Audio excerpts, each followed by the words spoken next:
ಏಕಪತ್ನಿ ವ್ರತಸ್ಥಳು. ಅನ್ಯರ ಸ್ತ್ರೀಯರನ್ನು ನಾನು ಕಣ್ಣೆತ್ತಿ ಸಹ ನೋಡುವುದಿಲ್ಲ. ಆ ಪಾರ್ಶ್ವದಲ್ಲಿ ನನ್ನ ಅನುಜ ಲಕ್ಷ್ಮಣನಿದ್ದಾನೆ. ನೀನು ಅವನ ಬಳಿಗೆ ಹೋಗಿ ನಿನ್ನ ಇಷ್ಟಾರ್ಥವನ್ನು ಪೂರೈಸಿಕೊ ಹೋಗು.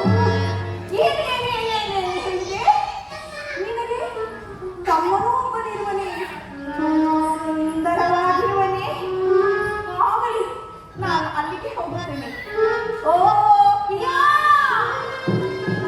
ಪಿಯಾ, ಓ ಪಿಯಾ.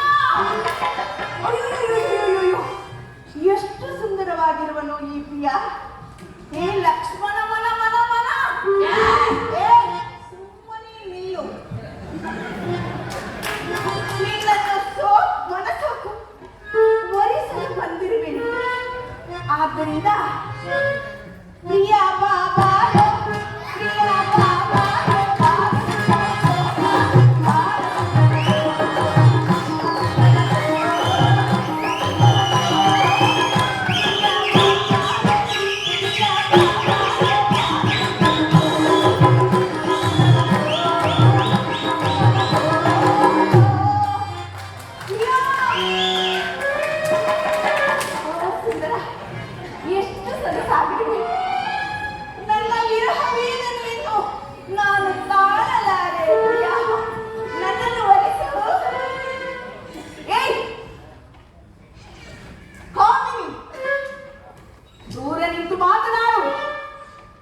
ಪರಪುರುಷರನ್ನು ಈ ರೀತಿ ಮಾತನಾಡುವುದು ನಿನಗೆ ನಾಚಿಕೆ ಆಗುವುದಿಲ್ಲವೇ?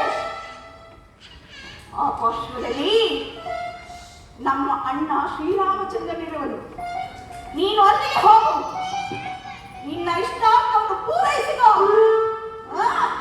ಹೊರಟು ಹೋಗು. ಹೇಳಿದ ಲಕ್ಷ್ಮಣ ಬಡಬಡ, ನಿನಗೆ ಅಣ್ಣನು ಅಲ್ಲಿ ಇರುವನೆ. ಅಯ್ಯೋ, ನಾನು ಅಲ್ಲಿಗೆ ಹೋದರೆ ಇಲ್ಲಿಗೆ ಹೋದರೆ ಅಲ್ಲಿಗೆ. ಸುಮ್ಮನೆ ನಿಲ್ಲು. ಈ ರೀತಿ ಪ್ರೇಮದಲ್ಲಿ ಧನಿಯನ್ನೇ ಮಾಡಿಬಿಟ್ಟಳು ಇವಳು. ಪ್ರೇಮದಲ್ಲಿ ಎಷ್ಟೊಂದು ಪಕ್ಷಾಂತರ ಮಾಡಿದರೆ. ಅಯ್ಯೋ, ಪ್ರೇಮಿಗಳಿಗೆ ಇದೊಂದು ಹೊಸ ವಿಷಯವೇ ಸಿಕ್ಕಂತಾಗಿ. ಏನು ಮಾಡಿದಳು ಗೊತ್ತೇ? ಮೊದಲು ನನ್ನ ಶ್ರೀರಾಮಚಂದ್ರನನ್ನು ನೋಡಿದಳು, ಪಕ್ಕದಲ್ಲಿದ್ದ ನನ್ನನ್ನು ನುಂಗನ ಬಂದಳು. ನುಂಗಬೇಕಾಗಿತ್ತು. ಅಂದು ನುಂಗದ ಬಿಟ್ಟನಲ್ಲ, ಅದು ನಾನು ಮಾಡಬೇಕು. ಮುಚ್ಚವಾಗಿ ರಾಕ್ಷಸಿ.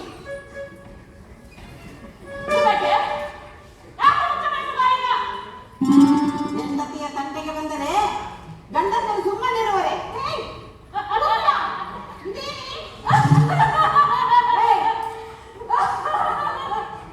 ಹೆಂಡತಿಯ ತಂಟೆಗೆ ಬಂದರೆ ಗಂಡ